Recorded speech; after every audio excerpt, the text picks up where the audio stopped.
Hey y'all, it's Sade here. I hope you guys are doing okay. I wanted to do a video today about how shame leads to promiscuity. I told you guys in the past that between the age of like 17 to 20, 21, like I had sex with a lot of guys, and I did have a pregnancy scare at one point. But before I get into that, I wanted to just catch you guys up. A lot has been going on with me. I got into a bad car accident here in Athens, Georgia on November 17th, and my car was totaled. Um, Me and my family were driving DoorDash at the time. My husband was driving. We were under my account. We were in my car, and so we were about maybe 2 minutes away from dropping off the order, and then we were about to take a left to turn on this chick's street, and there was another car coming straight the other direction, but there was also a car in between them, and they were trying to turn the opposite direction of us. So anyway, their lights blinded my husband, and so when we went to take that left from our side of the street, the other car that was on the side of the car that was turning, we sort of hit him. Car totaled, airbags deployed, insurance denied my claim. And I'm saying all of this because if you guys do DoorDash or any type of ride share in your car, you may know this, you may not, but I didn't know. You have to have something added to your insurance to be a delivery driver or a ride share driver. It's something that you have to add to your insurance. If you do not add this to your insurance, depending on what insurance you have, they will automatically deny your claim. So my claim was denied. I still have a note left on my car. So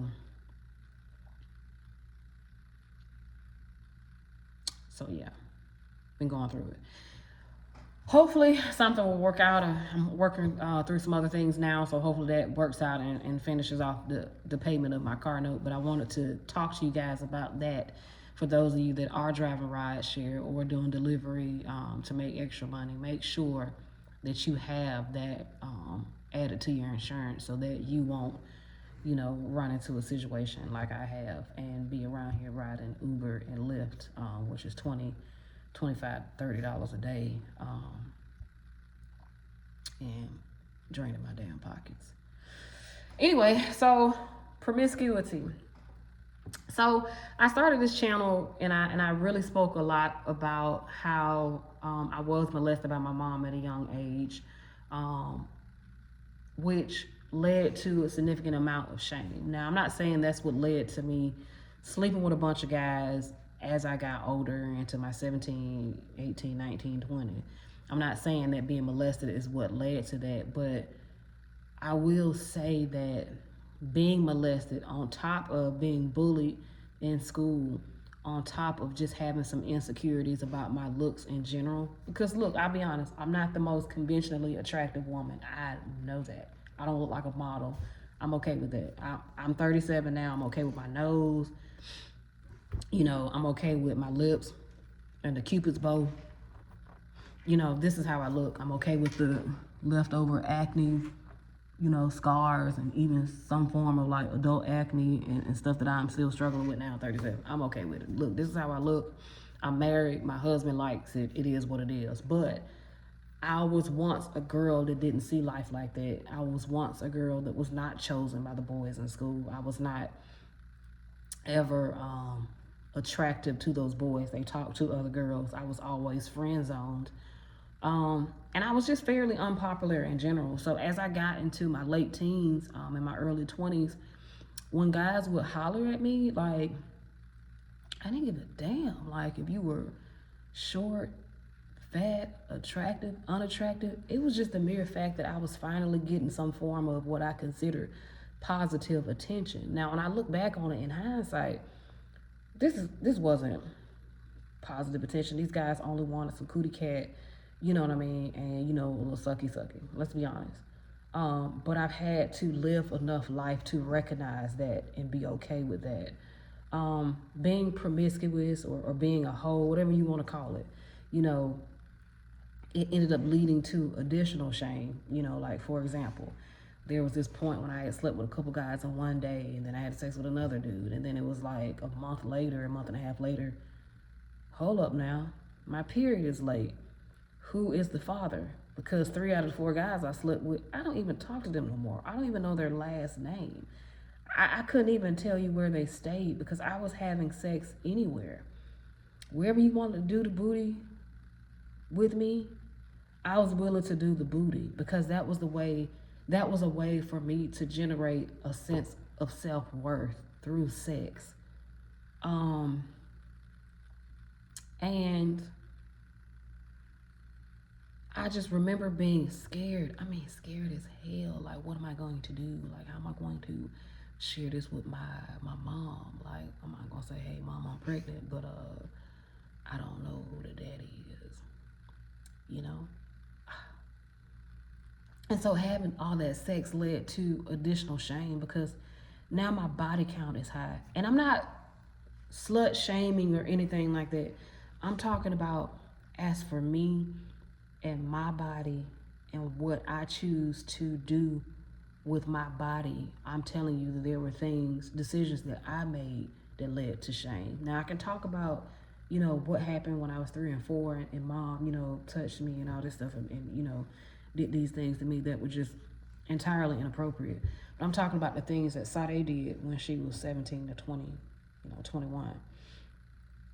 I'm talking about the Sade who needed to have sex in order to feel good. I'm talking about the Sade that was walking home from school one day when she was 17 years old, and this guy pulled up beside her in this old school car. I think it was like a Cutlass or something like that. He had like a little beat in the trunk. He was listening to some rap, Gator boots with the pimped out Gucci shoes. Like he was listening to some rap.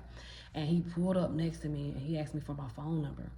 Didn't offer me a ride, of course, which, I shouldn't ride with strangers anyway, but he asked me for my phone number and I gave it to him. He drove off.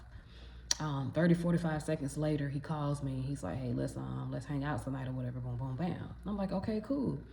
I get home, 4 or 5 hours after that, he calls. He's like, hey, we're gonna hang out at such and such. I go in the bathroom, wipe my little self off, put some lotion and stuff. I didn't even know how to prepare myself for sex at that point. I was still trying to grasp the whole concept of hygiene because I was never taught, which is a whole separate video. But so I put like a scented lotion on my vagina because I did not know. And anyway, I didn't think we were gonna have sex. I just knew it was a possibility, so I did all these things. And so he picked me up a little while after. I climbed out of my window, took the screen off, climbed out, put the screen back on, just in case, my mom came outside and she saw it from the outside. It was like I was still in there. And we got in the car. He took me around the corner to a vacant house that had a for rent sign on it. He took me to the back of that house, laid me down on the cold concrete, and took my virginity. This was in August of 2004.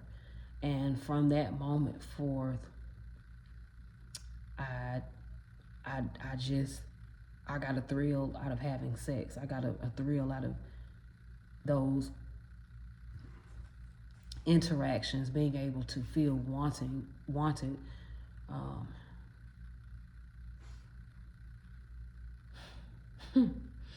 being able to feel like I belonged. And it's deep, it's a deep feeling that, I'm not sure if you can relate, but we do a lot of things to fit in with people, to make ourselves feel good for the different rejections that we have encountered before these people were even in our lives. Sure, it was a shame from childhood, being abused, being bullied at home, but it was also the shame of not feeling beautiful enough to when I finally get some form of male attention, I don't even care about the purpose of that attention. I was blind, I was blinded by the fact that these guys were only talking to me to get some coochie cat. I'm thinking that they liked me for me. I'm talking about men ghosting me, men saying, hey, let's be in a relationship, and then I never hear from them again.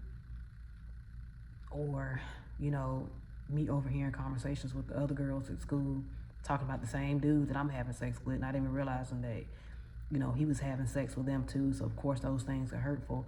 I thank God just for being there with me, that even though I was having unprotected sex with all those guys, I'm talking about a lot of guys, I'm talking about double digits, you know, in a short period of time too. I thank God that he prevented me from getting any STDs or anything incurable.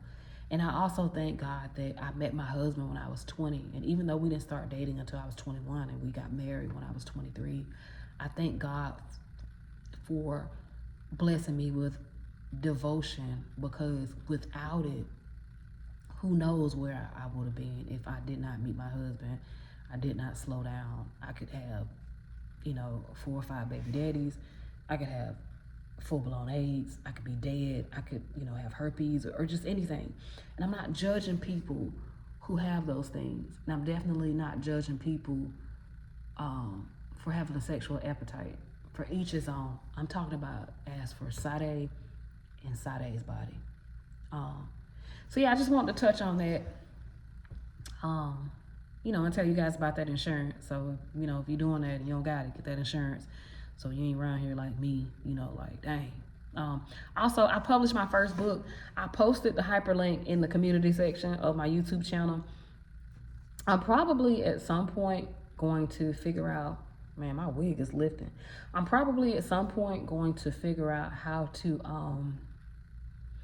post a hyperlink under all my videos, or just a way for you guys to see it. But the book is called People Are Evil. If you type that in on Amazon, or even if you type in my name, Sade Jean Brown, that's SADAJEAN, and of course Brown, BROWN, you'll be able to find it. But please, y'all, go get the book, support me. It's just about my experience of healing from the things that affected me as a child. So the book is really dear to me. It's 263 pages of wisdom. Also, the third part of the book, I included a devotional too to help you guys out with your prayer life if you're interested in praying for yourself or others. I included that in there too. But anyway, I hope you guys had a good Thanksgiving. I hope you didn't eat too much. I hope you were in good company, because ain't nothing worse than having some nasty behind food on Thanksgiving and being around folks that's messy, trashy, or get on your nerves. Okay? Anyway, I'll talk to you soon. Bye.